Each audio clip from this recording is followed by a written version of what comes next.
In the spring, I drew the comparison between Donald Trump and Dwight Eisenhower.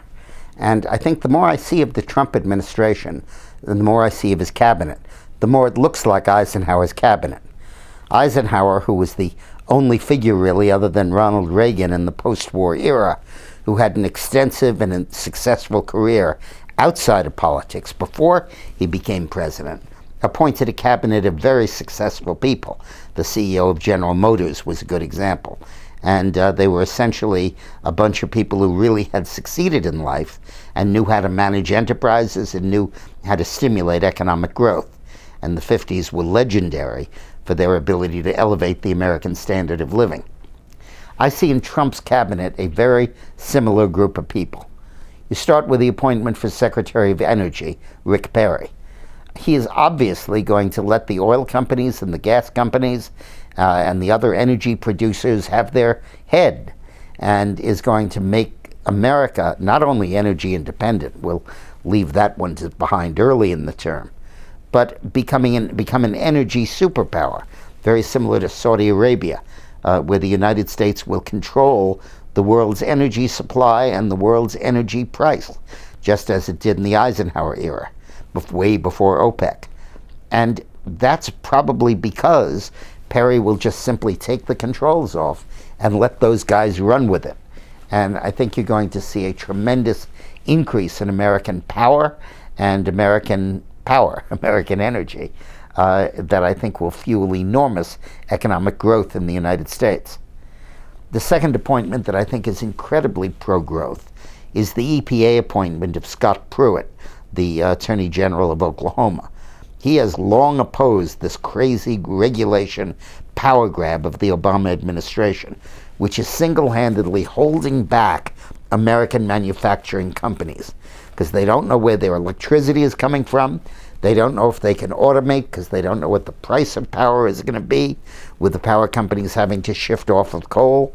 They don't know what regulations will be imposed upon them in terms of emissions, in terms of carbon dioxide emissions. And that uncertainty, that fear, is stopping investment, stopping job growth, and inhibiting America's ability to really take off and compete. And I think that you're going to see Pruitt rescinding that stuff. And I think you're just going to see the manufacturing sector go like hell because they really no longer have that uncertainty looming over their heads. Even in his choice for Secretary of Commerce of Wilbur Ross, Trump is hiring a guy who's not just a businessman, not just an investor, but an expert in turning around failing companies.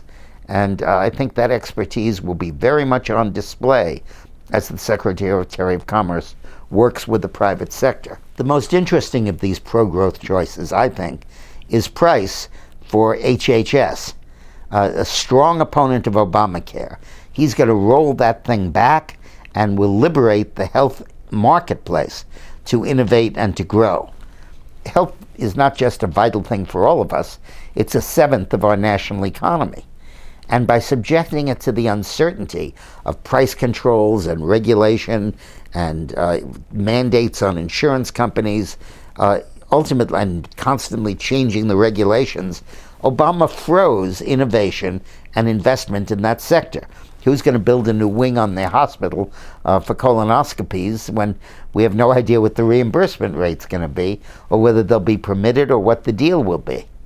By rolling back federal regulation and liberating the healthcare industry, I think you're going to see healthcare not just improve clinically in the United States, but for America's position as the global leader in innovation and manufacturing of medical equipment and supplies and devices and technologies will become huge. So I think those are four absolutely fantastic pro-growth choices of President-elect Trump. Good for you.